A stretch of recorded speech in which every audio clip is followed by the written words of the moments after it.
reigns. He reigns. He reigns. He reigns. He reigns. I'm so glad he reigns. He reigns. He reigns. He reigns. He reigns. He reigns. Come on, in North America, he reigns. He reigns. In Asia, he reigns. South America, he reigns. Come on, hey, he reigns. He reigns. He reigns. He reigns. He reigns. He reigns.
Good afternoon, ladies and gentlemen. Did you like that? Yeah! That's my baby boy.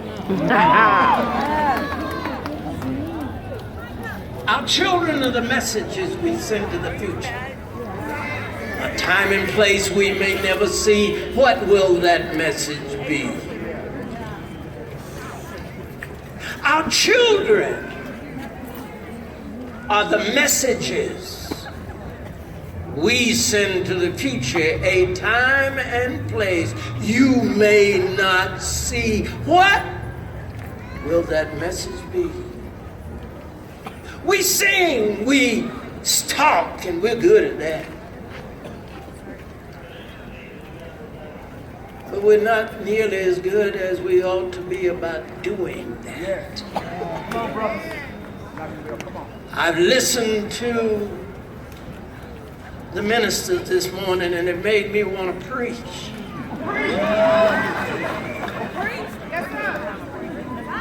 No, because when you hear a lot of preaching, y'all don't listen very long. You don't listen. You have a good time. You don't listen very long.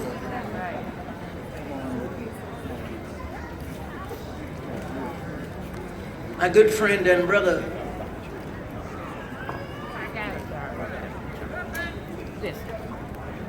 Dr. Aiton Luther, and I call him Dr. too, because when you've been through as much as he's been through, you can be called a doctor. Thank you, Justin, for that song. That happens to be my favorite song. He sang it at his grandmother's funeral. Jesus. And each time I hear it, I'm revisiting it. And he can do it. But he's among a lot of other my boys. Anthony, where are you? Anthony, you out there? Where are you, Anthony? Anthony, where are you?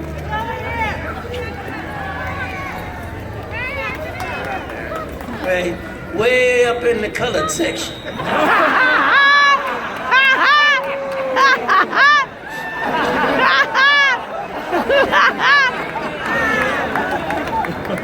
He's a singer. He's my cousin, and he's a singer too. Y'all ought to hear him. He's an actor in these parts, and his sister is an actor, an actress on Broadway and in movies. LaTanya Richardson Jackson, the wife of Samuel L. Jackson. So I got a house full of performers, and thank you for giving Justin your best. I'm not going to keep you long, but I have some things that I want to say to you. First of all, I have some acknowledgments. I'm proud to be at this parade. This is the largest in the world. Woo! Been around the country and around the world, and I've seen the celebrations, and I've not missed one. You see, because I have something unusual about myself and Martin and I grew up together. He was my senior by 6 years. And our lives were intertwined in and out throughout his whole life. And I wound up doing something that nobody else had done. I stayed in the graveyard with him. And I've had many conversations with him. No, don't get upset. He didn't talk back.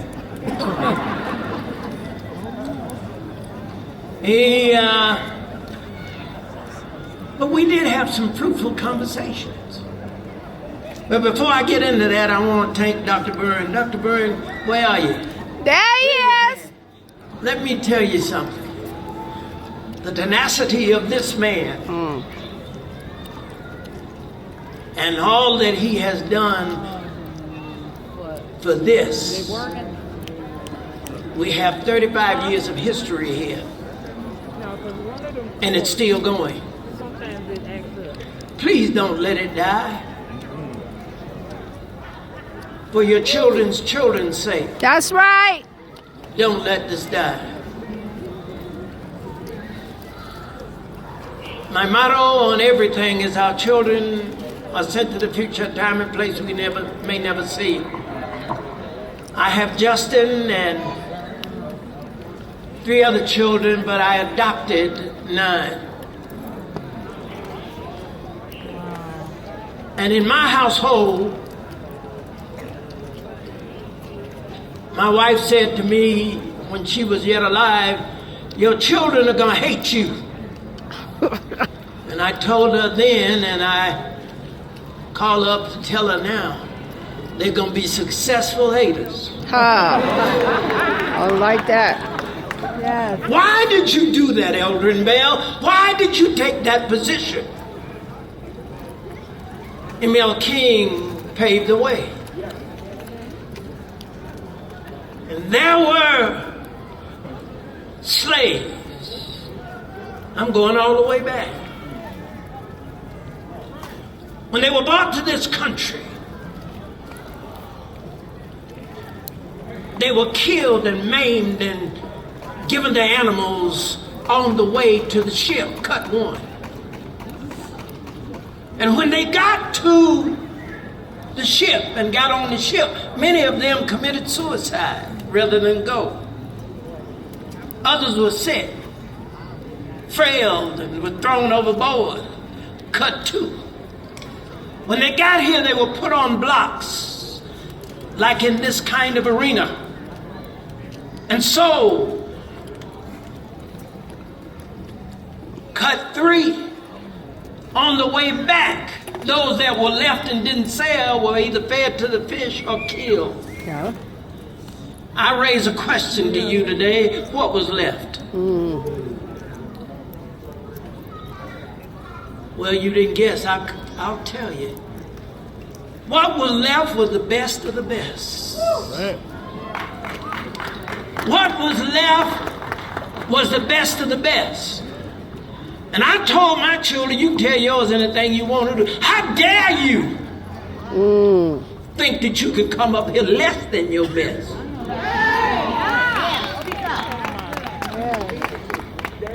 No, you're not going to jail. And I'm the police chief. You're not going. You're going to get your homework. You're going to do all the things you're supposed to do. You're going to mind your mama, and she's not going to have to discipline, because that's my job. Ooh-wee. But today in America, Come on, make it plain. 47% of our children are dropping out of school. Make it plain. And of that 47%, 3/4 of them are going to jail and have babies of their own.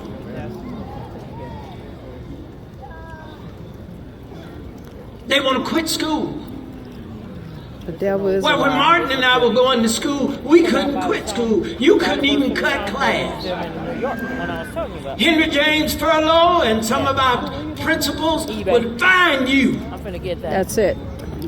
And all you would do, like I did on a couple of occasions, y'all do whatever you want to do to me. Don't tell my mama. I know that's right. Don't you dare tell that woman. I'm in trouble. Because back in that day, when Martin and I was coming along, they would kill you. And make another one that looked just like you. At least that's what my granddaddy made me think. And while I'm talking about granddaddies, I'll tell you about my other granddaddy. You know we do have two. He was from the country, and every summer my brother and I would have to go to the country. And we go to the country, and we still had to get our what? Homework. We had homework in school, and we had homework at home. Yes. After school. And on Saturdays, we love to play, but you did not play until your room was Clean. thank you. Education is our only way out. And you all are allowing up to 70% of our children to drop out. Oh, Jesus. What's wrong with you? Help us, Lord. Oh, I know I ain't gonna get no amen. Oh, I got one. Okay. Sing it down. All of my children were required. Let's see, how many doctors I got in Jefferson? About 7. Because one of my grandfathers, my father's father, gave me a principle. See, we now say get an education. I say get an education and fill up on principles. That's right. Amen. Our children are not getting principles from their grandparents. I got principles. That old man that helped me with my homework and my brother sat by a fireplace. Y'all do know about fireplaces. And that man rocked. And he helped us with our homework. And we got real smart when we start spelling. Granddaddy, can you spell Mississippi? I got anybody in here from Mississippi? Yeah, see? He could not spell Mississippi, and he's dropped his head, and it breaks my heart even today to talk about it. My grandmother, who had a pinch, y'all know about pinching? Oh, we. That was passed down through generations. When it got to her, it stopped, and she got muscles. She pinched us. You had better not ever do that again. Do you know Grandpa can't read? Wait, Granny, how is he helping with our homework if he can't read? He can't write or read. How is he helping us with our homework? And I was almost an adult and had a child of my own before I figured it out. I went to a stadium where I was required to police. And I'll get back to Martin Luther King in a few minutes. Dr. King. But when I got in that stadium, I saw all these mothers in the stadium hollering at these boys on the field. Now those mothers didn't know nothing about Catch 99, hit, up, nothing. And I figured it out, brother. They were present. That's it. My grandpapa was present. That's it. My grandmother was present. Come on now. They could not read and write, but they were present. Make it plain. And the reason I didn't go to jail was because my grandpapa would send you away from home. Do not ruin my good name. That's right. That's all you needed. If I go to jail, I'm ruining my grandpapa's name. He gonna kill me. If I go to jail, grandma gonna take out that pinch.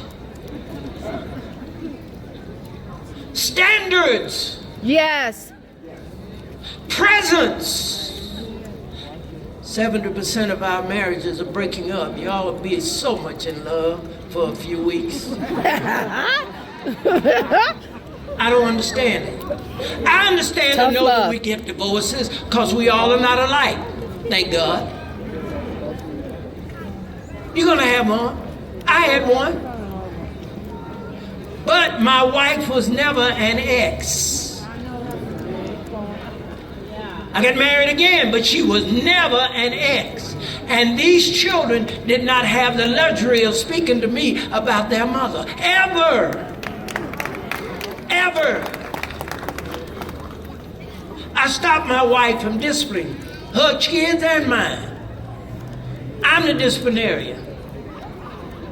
She said they're gonna hate you. I said, don't bother me. Because I kept their brain up here where it belonged. When it dropped down, I get it back up there.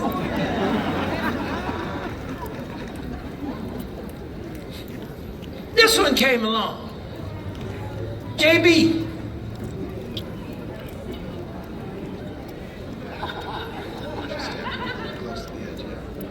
He says I'm getting close to the edge. Yes. See? Now what does that tell you? My Wisdom. children now take care of who? They daddy. That's where it's supposed I to took be. care of them. They take care of me. That's right. And guess who grew up just like me? Martin. Martin lived right around the corner from me. We both went to David T. Howard High School. He was ahead of me. I was right behind him. He went on to Morehouse and graduated and was coming back before we got out of there. Our school's parents were 2 years behind the white schools. We had books that